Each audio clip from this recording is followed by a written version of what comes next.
Here we go. Hey everybody, Peter Isler and Chris Bedford here on behalf of Marine Weather University, and it's the final day of the regatta.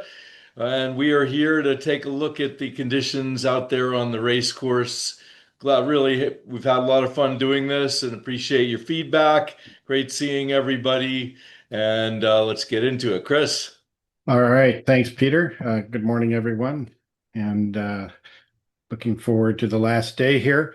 We do have a bit of an eddy circulation this morning. So once again, we're going to have more of a left shifted type of day. Yesterday turned out about as expected. Today, the eddy started to develop yesterday offshore, but it happened late enough so that it allowed the breeze to come in more at that perpendicular angle to the shore. But today we'll have some pre-existing left shifted momentum. And so that breeze will be starting in that environment. In fact, our gradient this morning is sitting at about 210, 5 knots. So it is a bit left of typical.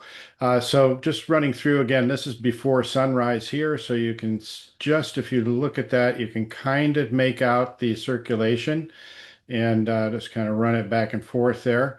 And then if we go to here, I believe, yeah, we can see the actual cloud cover this morning and can see that it's quite built right into the terrain inland. And may take a little bit longer today for the sun to sort of work through that and burn it up. But I still believe we'll be able to get that marine layer back to the coast by late this morning, and that will allow a thermal sea breeze to cause the eddy circulation to turn the winds more to the right. So at the moment, we do have a little bit of uh, left shifted momentum in on the coast here. It's sort of at Imperial Beach. It's sort of from the south at 4 knots, Point Loma 2 knots, 5 knots up at toward La Jolla, 4 knots at Mission Beach, and then you can see the circulation if we go up the coast a bit. Let those observations fill in. You can see the circulation sort of in a grander scale up there. So we got flow like this here, flow like this down here and like this. So our circulation sitting up there. So that's keeping that breeze more to the left offshore and will persist that way for a little bit this morning. I'm going to use the expedition display this morning for our discussion. And what I've done is I've just overlaid in there roughly around the current time the observations that we just looked at from all the sail flow stations on their network.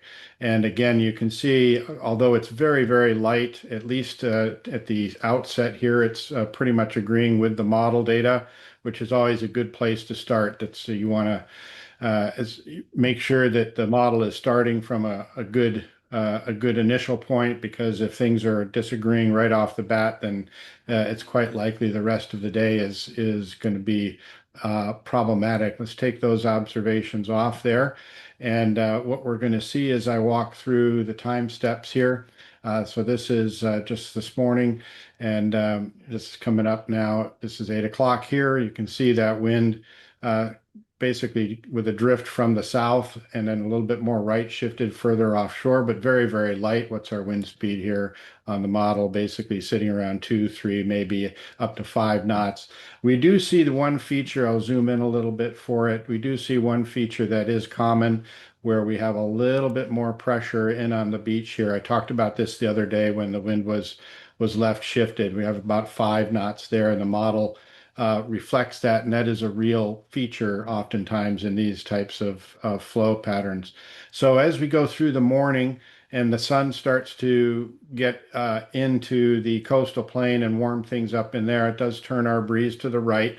So we're coming in from about 208 magnetic here by late this morning, and it continues to go to the right. And you can also see it uh, picking up in on the beach and then working its way seaward. Here we are at 11 o'clock in the morning. So right in that little acceleration zone area, it's sitting around 8 knots, at least in the model. But further offshore, it's 6.5 knots further offshore. So During that build phase, keep an eye out for that better pressure in on the beach side and then lighter as you go upwind. But you can see it starts to behave more and more like a sea breeze, um, but it will be capped in terms of its development.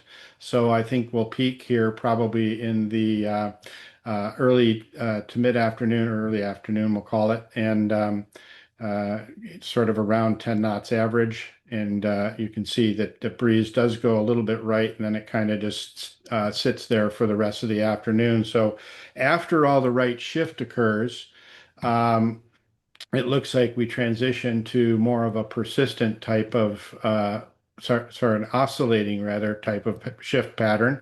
So early in the game, I think we're likely to see the pressure a little bit better down through here. And then probably once we get past noon or 1 o'clock, I think the pressure will be more even across the track north to south.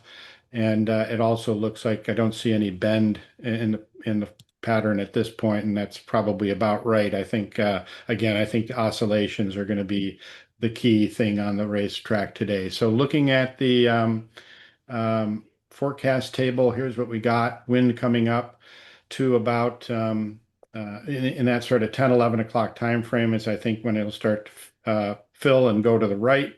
And then it's continuing to a modest build in through the early afternoon and then a early demise from about 3 o'clock onward. But you should be finishing up, I would think, by that time. Okay, that's about it from me, Peter.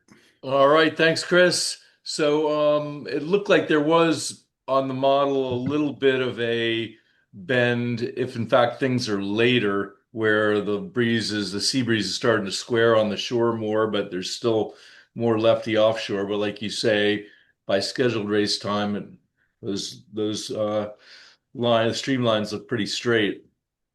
Yeah, Any here's this is would be 1 o'clock in the afternoon. It's showing on the model. Again, we don't take this literally, we take it as a guide.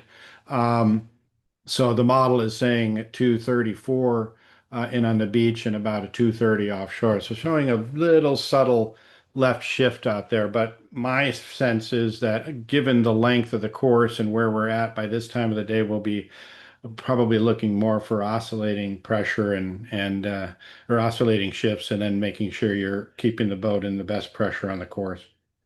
You mentioned the marine layer burning off to the coast, and that would give the land chance to heat up and be part of the engine that erodes or temporarily erodes the eddy and gives us a little bit of a sea breeze. Anything to look for on the racetrack in terms of the clouds to help discern the any of the oscillations today, if in fact we're on time with the schedule? Yeah, right now I think it's going to clear off pretty much offshore, but if there are any lingering marine layer clouds offshore, and if those come in closer to you or over you, that's probably going to be left pressure. And then if they're clearing off or clear, right pressure. Okay.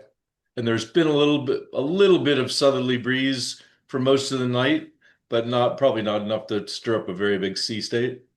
No, I don't think so. It was pretty light out there overnight. Okay.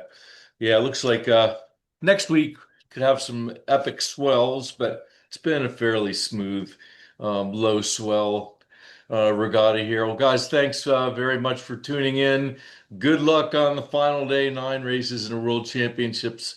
You get what you pay for at San Diego Yacht Club, and you'll be hearing from us. Chris and I will through the regatta. We'll be sharing with you some Marine Weather University stuff, and appreciate you spreading the word about Marine Weather University. We've got dozens of courses. A lot of them are free online for boaters and especially more people like us that race sailboats, and also some expedition and navigation and race related, offshore race related information. And a lot of it's free. So, and there's some great stuff that Chris has put together and taught. And of course, most of you already know that Chris has got his own business doing regatta forecast, which is why he's so busy all the time. And has to stack in with that and move back to California. So, Chris, thanks very much. I must admit, I've learned something about San Diego sailing during the week. It's been great. Yeah, thanks everyone. Good luck out there.